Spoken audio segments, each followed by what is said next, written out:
Hey guys, ಮನೇಲಿ ಈಸಿಯಾಗಿ mushroom biryani ಹೇಗೆ ಮಾಡೋದು ಅಂತ ನಾನು ಇಲ್ಲಿ ತೋರಿಸ್ತೀನಿ ನಿಮಗೆ. ಮೊದಲು ಒಂದು ಕುಕ್ಕರ್ ಇಟ್ಕೊಂಡು ಅದಕ್ಕೆ ಒಂದು 5 to 6 ಟೇಬಲ್ ಸ್ಪೂನ್ ಆಗೋಷ್ಟು ಎಣ್ಣೆ ಹಾಕ್ಕೊಳ್ಳಿ. ಅದಾದಮೇಲೆ ಒಂದು 3 to 4 ಟೇಬಲ್ ಸ್ಪೂನ್ ಆಗೋಷ್ಟು ಒಂದು ತುಪ್ಪ ಹಾಕ್ಕೊಳ್ಳಿ, ಬಿಕಾಸ್ ರುಚಿ ಚೆನ್ನಾಗಿರುತ್ತೆ ಹಾಗಾಗಿ. ಅದಾದಮೇಲೆ ನಾನು ಪಲಾವ್ ಸಾಮಾನು ಹಾಕ್ಕೊಳ್ತೀನಿ, ಲೈಕ್ ಚಕ್ಕೆ, ಲವಂಗ, ಏಲಕ್ಕಿ, ಏನೇನಿರುತ್ತೆ ಅದನ್ನು ಪಲಾವ್ ಸಾಮಾನು ಹಾಕ್ಕೋಬೇಕು ಸ್ವಲ್ಪ. ಅದಾದಮೇಲೆ 3 ಇಂದ 4 ಹೆಚ್ಚಿಟ್ಕೊಂಡಿರೋ ಉದ್ದುದಕ್ಕೆ ಈರುಳ್ಳಿ ಹಾಕ್ಕೊಳ್ತಾ ಇದ್ದೀನಿ. ಇದು ಸ್ವಲ್ಪ ಗೋಲ್ಡನ್ ಬ್ರೌನ್ ಬರೋವರೆಗೂ ಹಾಕ್ಕೋಬೇಕು, ಚೆನ್ನಾಗಿ ಹುರ್ಕೋಬೇಕು.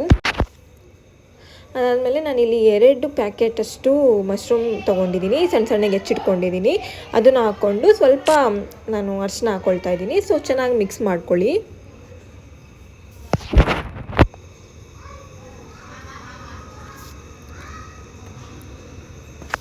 ಚೆನ್ನಾಗಿ ಮಿಕ್ಸ್ ಮಾಡಿಕೊಂಡು ಆವಾಗಲೇ ಉಪ್ಪು ಮತ್ತು ನಾನಿಲ್ಲಿ ಟೊಮೊಟೊನ ಹಾಕ್ತಾಯಿದ್ದೀನಿ.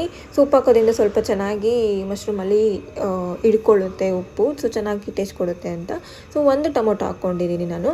ಅದಾದಮೇಲೆ ಒಂದು 3 to 4 ಟೇಬಲ್ ಸ್ಪೂನ್ ಆಗೋವಷ್ಟು ಶುಂಠಿ ಬೆಳ್ಳುಳ್ಳಿ ಪೇಸ್ಟ್ ಹಾಕ್ಕೊಳ್ತಾ ಇದ್ದೀನಿ. ಸೊ ಚೆನ್ನಾಗಿ ಮಿಕ್ಸ್ ಮಾಡ್ಕೋಬೇಕು ಹಸಿ ವಾಸನೆ ಹೋಗೋವರೆಗೂ. ಅದಾದಮೇಲೆ ಇಲ್ಲಿ ರುಬ್ಬಿಟ್ಕೊಂಡಿರೋ ಮಸಾಲ ಹಾಕ್ಕೊಳ್ತಾ ಇದ್ದೀನಿ.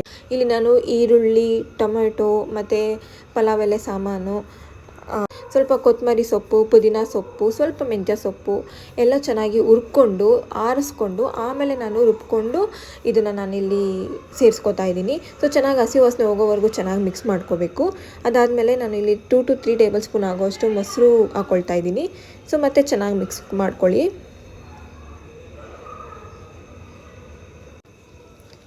ಸೊ ಚೆನ್ನಾಗಿ ಮಿಕ್ಸ್ ಮಾಡ್ಕೋಬೇಕು.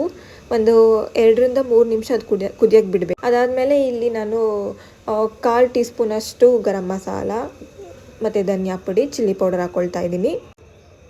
ರುಬ್ಬಕ್ಕೆ ನಾನು ಹಸಿಮೆಣ್ಸಿನ್ಕಾಯಿ ಹಾಕ್ಕೊಂಡಿದ್ದೀನಿ. ಸೊ ಹಾಗಾಗಿ ಖಾರ ಎಷ್ಟು ಬೇಕು ನೋಡಿಕೊಂಡು ಚಿಲ್ಲಿ ಪೌಡರ್ ಹಾಕ್ಕೋಬೇಕು. ಮತ್ತು ಇಲ್ಲಿ ನಾನು ನೀರು ಕಾಯಿಸ್ಕೊಂಡು ಇಟ್ಕೊಂಡಿದ್ದೆ.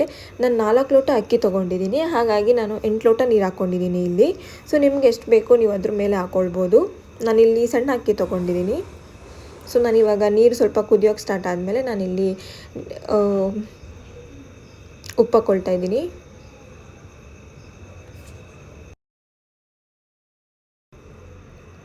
ಸೊ ಇವಾಗ ನಾನೇನು ಅಕ್ಕಿನ ನೆನೆಸಿಟ್ಕೊಂಡಿದ್ದೆ 4 ಲೋಟ, ಅದನ್ನು ಇವಾಗ ಆ್ಯಡ್ ಮಾಡ್ಕೊಳ್ತೀನಿ.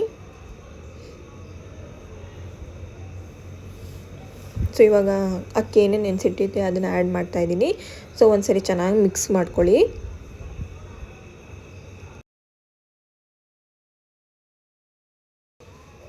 ಮಿಕ್ಸ್ ಮಾಡ್ಕೊಂಡಾದಮೇಲೆ ಇದು ಸ್ವಲ್ಪ ಚೆನ್ನಾಗಿ ಕುದಿಯೋಕ್ಕೆ ಸ್ಟಾರ್ಟ್ ಆಗಬೇಕು. ಸೊ ಇವಾಗ ನೋಡಿ ಒಂದು 3/4 ಭಾಗ ಅಷ್ಟು ಅನ್ನ ಬೆಂದಿದೆ. ಇವಾಗ ನಾನು ನಿಂಬೆಹಣ್ಣು ಹಾಕೋತಾ ಇದ್ದೀನಿ. ಒಂದು ಅರ್ಧ ಹೋಳಷ್ಟು ನಿಂಬೆಹಣ್ಣು ಹಾಕ್ಕೊಳ್ತಾ ಇದ್ದೀನಿ, ಬಿಕಾಸ್ ಯಾಕಂದರೆ ಆಲ್ರೆಡಿ ಮೊಸರು ಹಾಕಿದ್ದೀನಿ. ಸೊ ಹಾಗಾಗಿ ಒಂದು ಅರ್ಧ ನಿಂಬೆಹಣ್ಣು ಸಾಕಾಗುತ್ತೆ. ಅದಾದಮೇಲೆ ಇಲ್ಲಿ ದಮ್ ಕಟ್ತಾ ಇದ್ದೀನಿ. ಒಂದು ತಟ್ಟೆ ಮುಚ್ಚಿಬಿಟ್ಟು ಅದ್ರ ಮೇಲೆ ಏನಾದರೂ ಭಾರವಾಗಿರೋದು ಇಟ್ಟರೆ ಸಾಕು. ಸೊ ಇದನ್ನು ಒಂದು 10 ಮಿನಿಟ್ಸ್ವರೆಗೂ ಚೆನ್ನಾಗಿ ಲೋ ಫ್ಲೇಮಲ್ಲಿ ಬೇಯಿಸ್ಕೋಬೇಕು. ಅದಾದಮೇಲೆ ಇವಾಗ ಆಲ್ರೆಡಿ ಕುಕ್ ಆಗಿದೆ. ಸೊ ನೀವು ನೋಡ್ಬೋದು ಎಷ್ಟು ಚೆನ್ನಾಗಿ ಬಂದಿದೆ ಅಂತ. ಮಶ್ರೂಮ್ ಬಿರಿಯಾನಿ ರೆಡಿ ಆಗಿದೆ ಈಗ ಆಲ್ರೆಡಿ. ಸೊ ಒಂದ್ಸರಿ ಚೆನ್ನಾಗೆಲ್ಲ ಫುಲ್ ಮಿಕ್ಸ್ ಮಾಡಿಕೊಂಡ್ರೆ ಮಶ್ರೂಮ್ ಬಿರಿಯಾನಿ ರೆಡಿ. ಎಸ್, ಈಸಿಯಾಗಿ ಮನೆಯಲ್ಲೇ ರುಚಿಯಾಗಿ ಮಾಡ್ಕೊಳ್ಬೋದು.